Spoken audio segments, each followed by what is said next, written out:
Okay, it's early on a Sunday morning, and I got off 3 client calls yesterday that I didn't do videos about.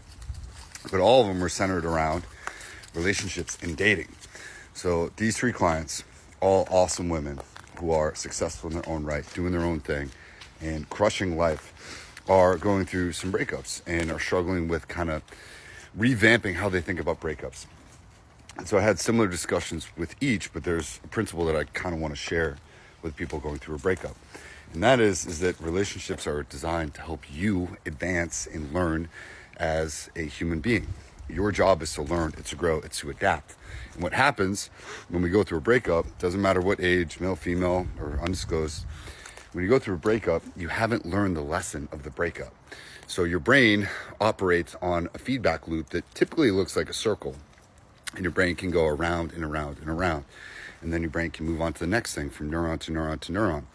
But when we go through a breakup and we no longer have that person and we can't figure out who, what, why, when, where, or how, or what the hell even happened, your brain can't close that feedback loop.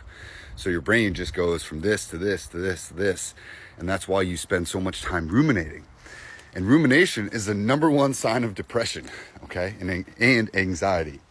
So when you ruminate and you continue to think about something over and over and over again, your brain actually can't process on and move forward, right? Moving on doesn't always mean that you have, been with somebody else, or that you're seeing other people, or that you're back on the dating market. Moving on or being moved on is simply a decision. And what I talked about was the way that we talk about our breakups with our friends and our family and whatever else.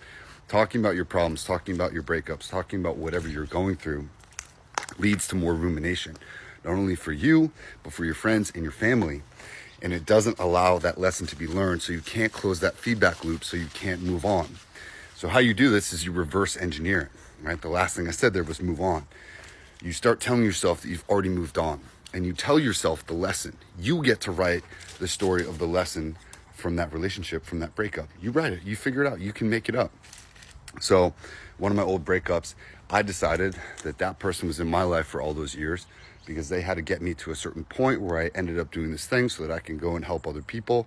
And that was great. That was my lesson. I was like, oh my God, she showed me X, Y, and Z.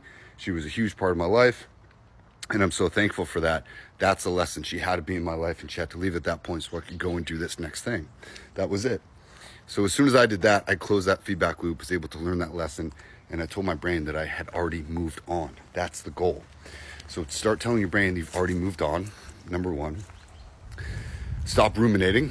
Stop talking about your problems. Stop talking about your issues, and watch your depression and anxiety go away. And then start living your life like that person was a huge part of that journey and they got you to this part, because now you're open to the next opportunity, that next path, that next road, that next thing that you need to do. And it's not here yet, but it will be soon, right? That's how you get over a breakup. Learn the lesson, stop talking about it, decide that you've already moved on, and then be open to new opportunities and new pathways and new people and new things and new places, and go down that road as soon as that thing shows up. All right, hope this one helps. Hit me up if you want one-on-one coaching. Everything is in the link in my bio. Just click on my name or send me a message and I'll send it to you. Peace.